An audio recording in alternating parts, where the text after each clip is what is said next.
সুপ্রিয় দর্শক মণ্ডলী, আসসালামু আলাইকুম। এই মুহূর্তে আপনারা যে জায়গাটা দেখতে পাচ্ছেন এটা হচ্ছে আমাদের ১ নং চর মজলিশপুর ৯ নং ওয়ার্ড তাঁততলীঘাট বাজারের পাশে কিন্তু এই জায়গাগুলা এগুলা কতটা ভয়াবহ, কতটা ঝুঁকিপূর্ণ এবং এখানে যে কতগুলা ঘরবাড়ি ইতিমধ্যে চলে গেছে। এই যে জায়গাগুলো দেখতে পাচ্ছেন এগুলো সে মানুষের ঘরের ভিটা ছিল।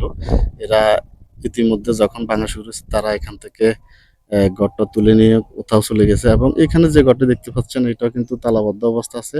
এরা এদের নিজেদের অবস্থার কথা চিন্তা করে এবং কথা চিন্তা করে তারা এখান থেকে অন্য স্থানে আশ্রয় নিয়েছে। কিন্তু এই যে ঘরগুলো এগুলা কিন্তু থাকবে না, এগুলো আস্তে আস্তে করে চলে যাবে।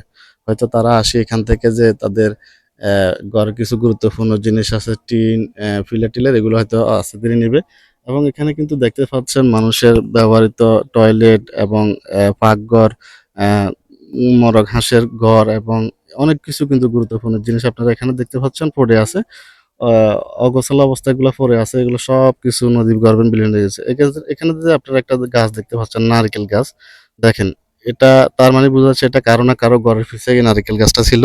এগুলা সব চলে গেছে। আমি এখন আছি কিন্তু তালতলি ঘাটের বাজারের পাশে, যেটা আমরা আমাদের ওই এলাকা থেকে এই এলাকাতে আসছি শুধু এখানকার যে জিনিসগুলো একটু ভিডিও করে আপনাদেরকে দেখানোর জন্য। বাট আমরা তো আসলে দেখানোর মালিক দেখাচ্ছি, কিন্তু এখানে কাজের কাম কোনো কিছু হচ্ছে না। কারণ এগুলো আসলে হবেও না। কারণ এখন বর্তমান সরকার গঠিত হয়েছে হয়তো ৪-৫ মাস। কিন্তু আমার কথা হচ্ছে এই ৪-৫ মাসে তো একটা সেতু হয় না, যেটা সত্য।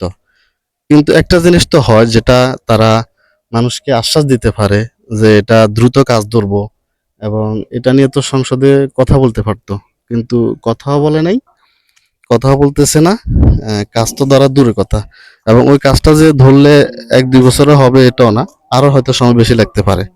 কিন্তু আমার কথা হচ্ছে তারা একটা এটার জন্য একটা বাজেট পাস করে মোটামুটি জায়গা সিলেক্ট করে কাজটা ধরতে পারতো।